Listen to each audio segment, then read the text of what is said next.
In Chapter 1, The Boy Who Lived, the story begins with the ordinary life of the Dursleys, who are determined to keep away from anything strange.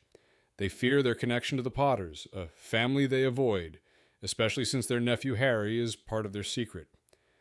On the day of an important event, strange occurrences start happening, including owls, flying in daylight, and rumors of the Potters' deaths. Meanwhile, Albus Dumbledore and Professor McGonagall, two wizards, meet on Privet Drive. Dumbledore reveals that the Potters, Lily and James, are dead, killed by Voldemort, and that their son Harry survived an attack that destroyed Voldemort's power. Dumbledore brings baby Harry to the Dursleys, his only remaining family, and leaves him there with a letter explaining his background. As Dumbledore and McGonagall leave, the world is unaware that the boy is destined for greatness, marking the start of Harry's journey. In Chapter 2, The Vanishing Glass, it's been nearly 10 years since Harry Potter was left with the Dursleys. He's grown up in a cupboard, enduring constant mistreatment and neglect. On Dudley's birthday, Harry is tasked with looking after the bacon, while Dudley receives a mountain of gifts. Despite the abuse, Harry enjoys a rare moment of freedom at the zoo where, for the first time, he communicates with a snake. When the snake's glass cage disappears, chaos ensues, and Dudley and Piers accuse Harry of talking to it. This results in Harry being punished by the Dursleys and locked in his cupboard. Harry reflects on his parents' deaths in a car crash, unable to remember them, and wishes he could escape his grim life. He sometimes senses that strangers recognize him, though he doesn't understand why, feeling both isolated and strangely important. In Chapter 3, The Letters from No One, Harry's punishment for the snake incident lasts until the summer holidays. He looks forward to secondary school where he'll be away from Dudley, but Dudley's gang still harasses him. On Dudley's birthday, Harry is reminded of his own lack of a proper birthday as Dudley receives lavish gifts. Meanwhile, Harry is given a set of Dudley's old clothes, which Aunt Petunia tries to dye for him. The next morning, Harry receives his first ever letter, addressed to him in green ink. However, Uncle Vernon intercepts the letter and refuses to let Harry see it, going to great lengths to stop the letters from arriving, even boarding up the house. Despite all this, more letters keep coming, and Uncle Vernon takes the family to a shack on a rock in the middle of nowhere. Harry's 11th birthday arrives, and just as the clock strikes, a loud knock echoes on the door. In Chapter 4, The Keeper of the Keys, a giant named Hagrid bursts into the hut where Harry is staying and introduces himself as the keeper of keys and grounds at Hogwarts. He's come to deliver Harry's long-awaited letter and reveal that Harry is a wizard. Hagrid explains that Harry's parents were famous wizards, and Voldemort, a dark wizard, killed them but failed to kill Harry. Harry's scar is the result of the failed curse. Hagrid also shares that Harry is famous in the wizarding world. As the conversation continues, Hagrid grows frustrated with the Dursleys, who had kept Harry's true identity from him.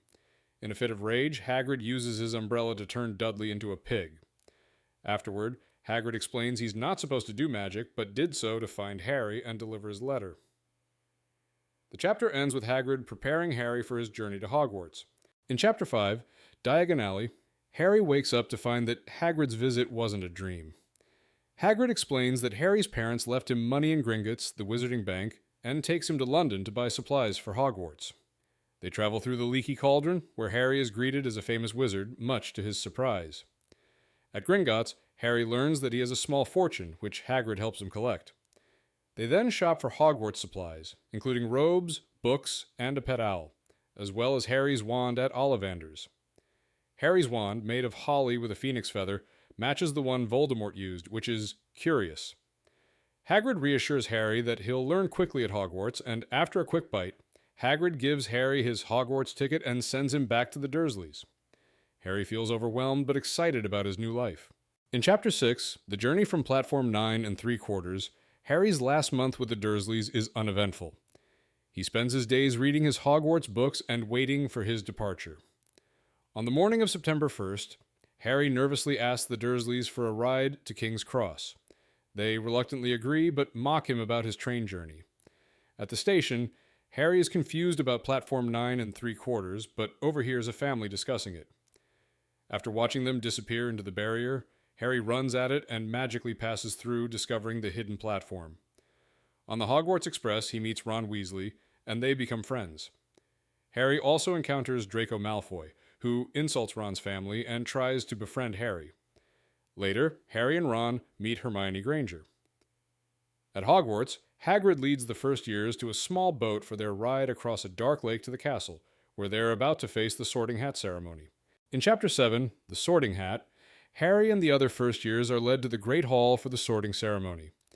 Professor McGonagall explains that they will be sorted into one of 4 houses: Gryffindor, Hufflepuff, Ravenclaw, or Slytherin. After some nervous waiting, Harry is sorted into Gryffindor, much to his relief. Ron also joins Gryffindor, and they settle at the table. The banquet begins, and Harry is overwhelmed by the delicious food, which he devours eagerly. Professor Dumbledore gives a quirky speech, and the students enjoy their meal. The ghost of nearly headless Nick introduces himself, and Harry hears about his family's wizarding background from Ron. After the meal, Percy Weasley leads the first years to Gryffindor Tower, where they are introduced to Peeves, a mischievous poltergeist.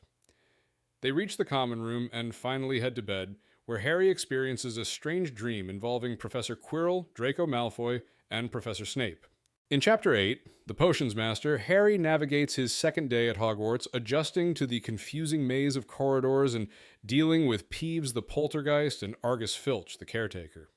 He and Ron attend several classes, including History of Magic, Herbology, and Charms, with Professor Flitwick. Their most dreaded class, Potions, is taught by the cold and cruel Professor Snape, who singles out Harry with harsh questioning and unfair criticism. During the lesson, Harry is criticized for not knowing potion ingredients, while Snape favors Draco Malfoy. Despite this, Harry and Ron attend tea with Hagrid, where they discuss their lessons and the strange events surrounding the Gringotts break-in. Harry connects the break-in with his birthday, realizing it may be tied to the mysterious package Hagrid retrieved from Vault 713. This raises suspicions about Snape and Hagrid's involvement in the situation. In Chapter 9, The Midnight Duel, Harry, Ron, and their classmates prepare for their first flying lesson, which is made more stressful by the presence of Draco Malfoy and the rivalry between Gryffindor and Slytherin. During the lesson, Neville's nervousness leads to an accident, and Malfoy mocks him. Harry surprises everyone by skillfully retrieving Neville's Remembrall from the air after Malfoy taunts him. Although he's praised for his natural talent, Harry is later summoned by Professor McGonagall, fearing expulsion. Instead, she introduces him to Oliver Wood, the Gryffindor Quidditch captain, and Harry is recruited as the team's seeker. That evening, Harry and Ron are tricked into meeting Malfoy for a midnight duel, but they encounter Filch and barely escape. They stumble into a forbidden corridor, where they discover a 3-headed dog guarding a trapdoor. Hermione realizes the dog is protecting something important, and Harry suspects it may be connected to the mysterious package Hagrid retrieved from Gringotts. In Chapter 10, Halloween, Harry and Ron continue to speculate about the mysterious package being guarded by the 3-headed dog. Meanwhile, Malfoy mocks Harry's new Nimbus 2000 broomstick, but Harry relishes in his good fortune. Later, during a flying lesson, Harry's talent is noticed by Oliver Wood, Gryffindor's Quidditch captain, who recruits him as seeker. As Halloween approaches, Harry, Ron, and Hermione struggle with their charms lesson, but Hermione manages to make a feather levitate, prompting Ron's frustration. At the Halloween feast, chaos ensues when Professor Quirrell bursts in, announcing that a troll is in the dungeons. The trio, separated from the rest, rushes to warn Hermione, who is trapped with the troll. They manage to knock it out with a series of lucky moves, earning Gryffindor points. Hermione covers for them by lying to McGonagall, solidifying their newfound friendship. In Chapter 11, Quidditch, Harry prepares for his first match with Gryffindor against Slytherin. As the weather grows colder, Harry continues intense Quidditch training with Oliver Wood. Meanwhile, Hermione's relationship with Harry and Ron improves after the troll incident, and she shares helpful knowledge about Quidditch. However, Harry grows suspicious of Snape after witnessing him with a bloody leg, and speculates that Snape may be after the object guarded by the 3-headed dog. The day of the Quidditch match arrives, and Harry, filled with nerves, takes to the pitch. Despite some interference from Slytherin, Harry's skill shines as he successfully catches the golden snitch, winning the match for Gryffindor. Later, Harry and Ron confront Hagrid about Snape's actions, and Hagrid inadvertently reveals information about a 3-headed dog named Fluffy and a mysterious figure, Nicholas Flamel, who is involved in guarding something important. In Chapter 12, The Mirror of Erised, Harry enjoys his first Christmas at Hogwarts, spending it with Ron and the Weasley family. They receive presents, including an invisibility cloak, which Harry quickly realizes once belonged to his father. Harry and Ron, curious about Nicholas Flamel, continue searching for answers in the library, but they have no luck. One night, Harry sneaks back to the restricted section, where he finds the Mirror of Erised, which shows him his deceased parents. The next night, he returns with Ron, but only Harry sees his family in the mirror, while Ron sees himself as head boy. Professor Dumbledore finds Harry and explains that the mirror shows the deepest desires of the heart, but offers no truth or knowledge. Dumbledore advises Harry to forget the mirror and live in the present. Harry is left pondering its meaning, especially after Dumbledore's cryptic response about what he sees in the mirror. In Chapter 13, Nicholas Flamel, Harry is still haunted by the Mirror of Erised and the dreams it triggered. Meanwhile, he, Ron, and Hermione continue searching for Nicholas Flamel, with Harry recalling having seen the name before. After some searching, Harry finds Flamel's name in a chocolate frog card, and Hermione uncovers that Flamel is the creator of the Philosopher's Stone, a powerful object that can create gold and grant immortality. As the next Quidditch match approaches, Harry becomes more nervous about Snape, who will be refereeing. During the match, Harry catches the snitch in record time, and Gryffindor wins. Later, Harry follows Snape into the Forbidden Forest and overhears him speaking to Quirrell about the Philosopher's Stone, revealing that Snape is trying to steal it. Harry shares this information with Ron and Hermione, confirming that the stone is in danger. In Chapter 14, Norbert the Norwegian Ridgeback, Harry, Ron, and Hermione continue their efforts to learn more about Nicholas Flamel and the Philosopher's Stone. Hagrid acts mysteriously, and the trio discovers he's been studying dragons, particularly the Norwegian Ridgeback, which he's secretly keeping in his hut. Hagrid wins the dragon egg in a card game, and it hatches into a baby dragon named Norbert. The trio realizes the danger of keeping an illegal dragon and decides to send it to Ron's brother Charlie in Romania. However, Malfoy sees the dragon and becomes suspicious, while Ron's hand gets bitten by Norbert. The trio plans to deliver the dragon to Charlie using the invisibility cloak at midnight.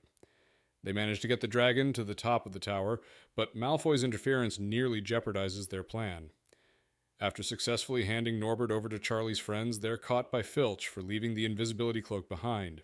In Chapter 15, The Forbidden Forest, Harry, Hermione, Neville, and Malfoy are punished for sneaking around the school at night, with Professor McGonagall giving them all detentions and taking 50 points from Gryffindor. The group is sent into the Forbidden Forest with Hagrid to search for an injured unicorn. During the search, they encounter a mysterious cloaked figure who drinks the unicorn's blood, causing Harry intense pain from his scar. A centaur named Firenze helps Harry, revealing that the unicorn's blood grants a cursed half-life to whoever drinks it. Firenze hints that Voldemort, who survived by using unicorn blood, is after the Philosopher's Stone, which can bring him back to full power. The centaurs argue, and Firenze takes Harry to safety. Back at the castle, Harry shares his discovery with Ron and Hermione, realizing that Snape is helping Voldemort. The chapter ends with Harry's invisibility cloak mysteriously returned to him with a note, just in case. In Chapter 16, Through the Trapdoor, Harry and his friends face the final obstacles protecting the Philosopher's Stone. After completing their exams, Harry is troubled by the constant pain in his scar. Realizing that Hagrid's dragon egg may have been part of a plot, Harry, Ron, and Hermione rush to confront Hagrid, who reveals that the stranger he won the dragon from was cloaked and interested in Fluffy. Harry then concludes that Snape, or Voldemort, must be after the stone. The trio decides to go through the trap door to stop them. They face various magical challenges: a sleeping three-headed dog, which they put to sleep using Hagrid's flute, a devil's snare plant, which Hermione neutralizes with fire, and a room full of winged keys, which Harry catches the correct key to open the next door. Finally, they reach a chessboard, where Ron sacrifices himself to help them win. The last chamber holds a dangerous puzzle, which Hermione solves, and Harry moves on alone, unaware of who awaits him. In Chapter 17, The Man with Two Faces, Harry confronts Professor Quirrell, who reveals himself as the one working with Voldemort to steal the Philosopher's Stone. Quirrell admits to trying to kill Harry during the Quidditch match, and explains how he's been serving Voldemort, whose face is living on the back of Quirrell's head. Quirrell orders Harry to look into the Mirror of Erised, and in doing so, Harry secretly retrieves the stone from his pocket. Quirrell, under Voldemort's control, tries to take the stone, but is thwarted by Harry's touch, which burns Quirrell. With Voldemort's commands becoming increasingly desperate, Harry manages to escape as Quirrell disintegrates. Harry is saved by Dumbledore, who explains that the stone has been destroyed and discusses Voldemort's lingering presence. At the end of year feast, Gryffindor wins the House Cup, and Harry returns home, eager to reunite with Ron and Hermione despite his unpleasant relatives.